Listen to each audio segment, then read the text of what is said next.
La peur est quelque chose qui se doit souvent au cinéma de rester mystérieux, énigmatique, quelque chose en toile de fond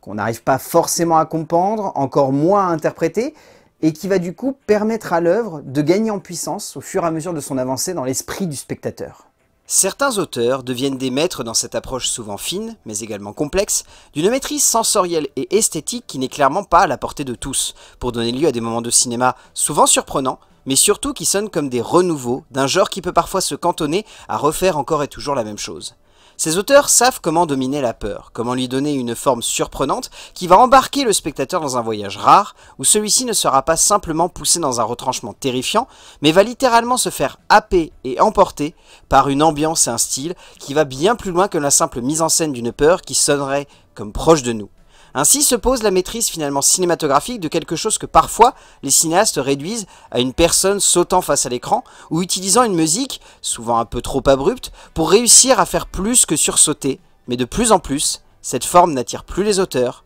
qui veulent être créatifs.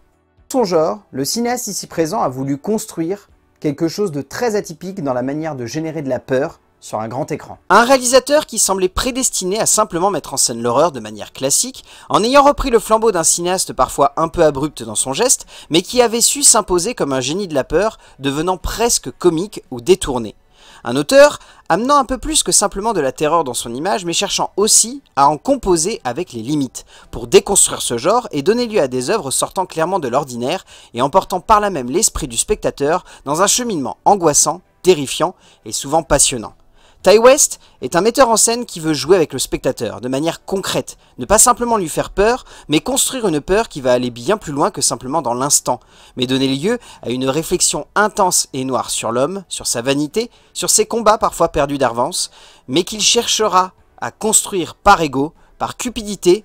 ou simplement parce que la vie l'aura amené jusqu'à ce point de non-retour. Et son deuxième film, après un premier qu'on peut considérer comme très rudimentaire, en est clairement la parfaite représentation. Un film se posant comme un hommage à tout ce qu'il aime dans le cinéma, mais posant aussi par là même ses sujets de prédilection, soit les sous-genres du cinéma d'horreur et d'épouvante, et aussi un peu les sectes qui reviennent régulièrement dans ses œuvres et dans son travail d'auteur, pour donner lieu à un pur hommage à John Carpenter et Tobe Hooper, le temps d'un babysitting qui ne laissera pas indifférente une jeune étudiante en grand besoin de sous.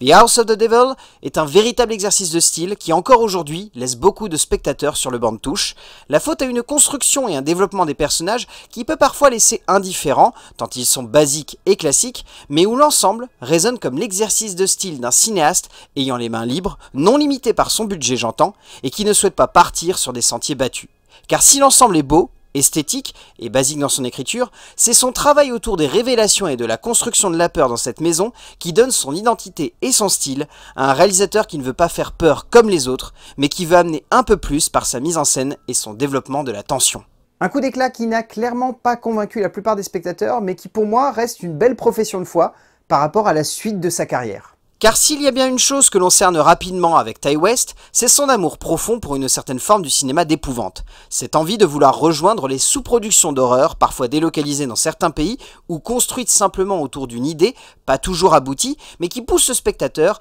à comprendre une ambiance, à cerner des personnages et à comprendre certains enjeux. Son cinéma aime les productions italiennes des années 70 et 80. Son cinéma aime l'horreur et l'épouvante américaine à l'ancienne, usant de grandes figures et d'idées surprenantes, pour construire un tout sonnant comme unique. Son cinéma aime tout simplement jouer avec nous, spectateurs, en étant généreux, passionné et surtout en emportant par là même une identité propre que l'on ne retrouve que rarement chez d'autres cinéastes de genre de sa génération. Si Eli Roth s'est perdu en route, son fils spirituel, qui a su trouver son chemin, est indéniablement Ti West, qui a su dominer ses passions, amener ce qu'il aime au sein de son œuvre, pour développer des sujets et des formes variées, oscillant entre classique de l'horreur et sous-production à l'italienne totalement maîtrisée. Et une de ces fameuses sous-productions reste pour moi à l'heure actuelle son meilleur film. Car après avoir participé à plusieurs longs métrages participatifs et avoir offert le film qu'il a révélé au grand public, Ti West a souhaité offrir l'équivalent d'un Cannibal Holocaust sur un sujet qui a marqué l'opinion publique, mais remis à sa sauce et surtout modernisé et actualisé pour construire ce faux reportage autour d'un magazine cherchant à reprendre contact avec la sœur de l'un de ses journalistes au sein d'une communauté autosuffisante. The Sacrament est un immense found footage particulièrement soigné et intense qui ne se résume pas simplement à une plongée intense dans une communauté en marge du monde, mais un grand film d'épouvante haletant et violent qui sait comment distiller et développer sa tension tout de son long pour montrer que si la peur a de nombreux visages, celle d'un réalisme intense et violent, accroché à une réalité évidente, est souvent le meilleur moyen de faire peur aux spectateurs. West fait cela ici avec brio, le temps d'une œuvre jouissive et rare qui sait comment nous malmener, comment jouer avec nos attentes et nos peurs profondes pour donner lieu à un moment de cinéma purement frissonnant et d'une immense efficacité dramatique. Ce fut une véritable surprise et encore aujourd'hui, alors que je le revisionne pour la je ne sais combienième de fois, la fin me retourne totalement. Parce que oui, West aime profondément faire frissonner le spectateur, mais pas avec ce que l'on pourrait facilement attendre d'un film d'horreur, soit une peur habitant tellement le cadre que l'on semble la voir à chaque angle de caméra, mais une peur plus frontale, plus intense et plus évidente pour le spectateur qui se révèle rapidement à nous et qui va nous habiter tout du long de notre cheminement dans l'univers du réalisateur américain.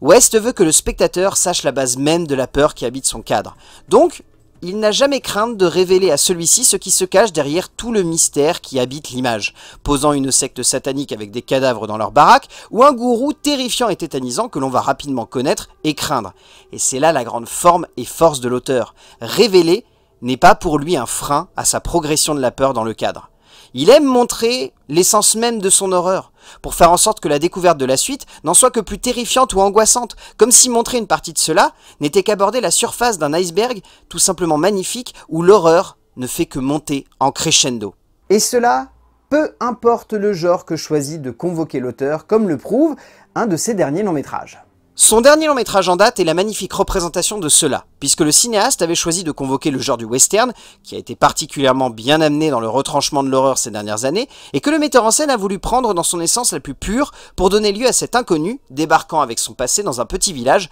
pour y être malmené par les locaux. In a Valley of Violence est un véritable exercice de composition pour Ti West, qui choisit non pas simplement de reconstruire un western à l'ancienne, mais qui sait comment y insuffler et infuser sa violence et sa noirceur, mais également sa parfaite maîtrise du genre, donnant lieu à un vrai et magnifique hommage à toutes ces séries B des années 60, les Corbucci ou autres maîtres du western italien, apportant ainsi une compréhension et une maîtrise de ce cinéma qui fascine et qui embarque à merveille le spectateur dans un voyage rare et fort. Bien plus encore que de rendre hommage au cinéma qu'il aime, West construit un western à l'ancienne tout ce qu'il y a de plus noble, de plus fort et de plus respectueux dans ce que le genre a pu construire avec le temps. Hommage qu'il semble vouloir continuer de poursuivre avec le long métrage qui sort aujourd'hui dans nos salles. Quel bonheur! Une suite de filmographie qui permet surtout aux cinéastes américains d'avoir enfin le droit à une sortie dans nos salles, une première pour le réalisateur habitué chez nous de la vidéo, pour un film qui semble être une nouvelle fois une déclaration d'amour à tout le cinéma que l'auteur aime, en même temps qu'un immense hommage à ce qui a forgé la base même de sa cinéphilie et de son amour pour la peur. Mélange surprenant d'un massacre à la tronçonneuse et d'un gorge profonde, ce X, sobrement, se pose comme une promesse de cinéma audacieuse, mais pas forcément si étonnante quand on connaît la carrière de West et que l'on sait ce qu'il aime. Plutôt comme la parfaite logique d'une suite de carrières cherchant à nous faire comprendre et aimer la peur dans ce que celle-ci a de plus viscéral, pour un moment de cinéma qui risque clairement par son pitch, sa forme et l'auteur aux commandes de donner lieu à un film hardcore dans son sens le plus pur et le plus efficace. À condition de ne pas tomber, bien sûr, dans le trop-plein de gore et de nichons, mais je ne pense pas que ce soit le genre d'un metteur en scène comprenant son public, sachant ce qu'il doit lui donner, sans jamais en faire trop. Pour un début de carrière dans nos salles qui, je l'espère, ne signera clairement pas la fin du chemin dans notre beau pays d'un cinéaste d'horreur et d'épouvante que j'apprécie tout particulièrement.